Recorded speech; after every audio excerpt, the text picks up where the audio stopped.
So there was a question posed that I thought I'd actually just verbally give my answer, just because it's easier than typing it all out on Twitter. Why is Andy spreading snaps so widely among the wide receivers? And then he gives some the theories behind it. A lot of them being based off of experience, holding your cards close to your vest, our experience in the past, like during the AFC Championship game, being very shorthanded in receivers and experience. Hey, Marcus Kemp stepped up, helped, but he didn't get a whole lot of playing time during the season.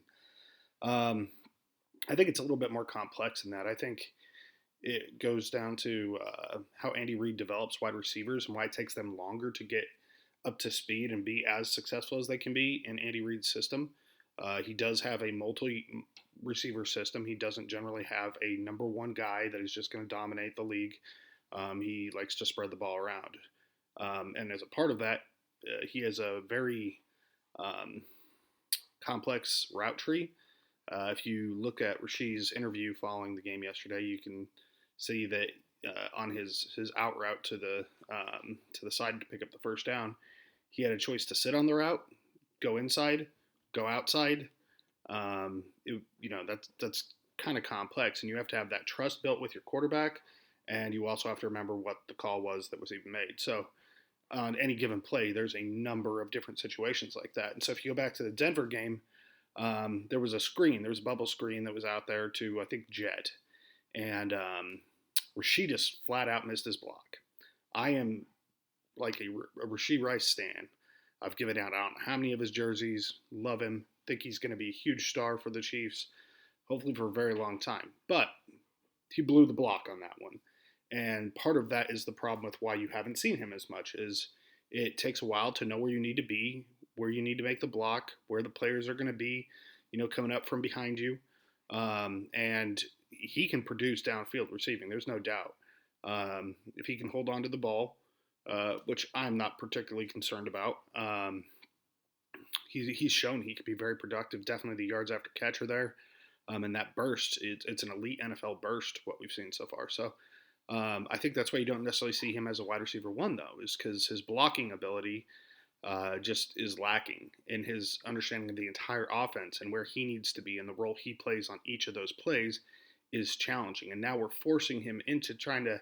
He took the most snaps at wide receiver this week, and probably saw some breakdowns just as a result because it is hard for someone in an Andy Reid system to go from rookie to number one receiver right off the bat.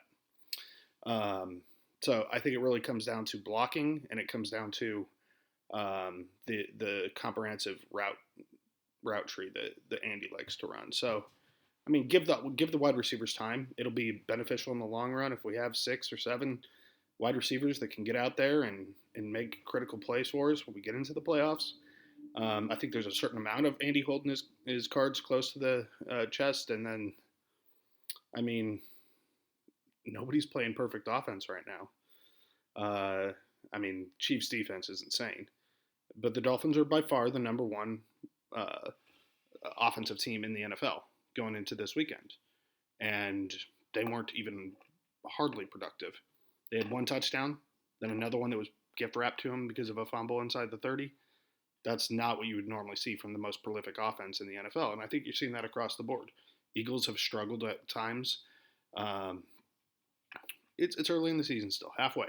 So I think we'll learn more about this team after the bye week, especially against an Eagles team. Super Bowl rematch. Everybody's excited for it. We know a little bit about what they're going to do.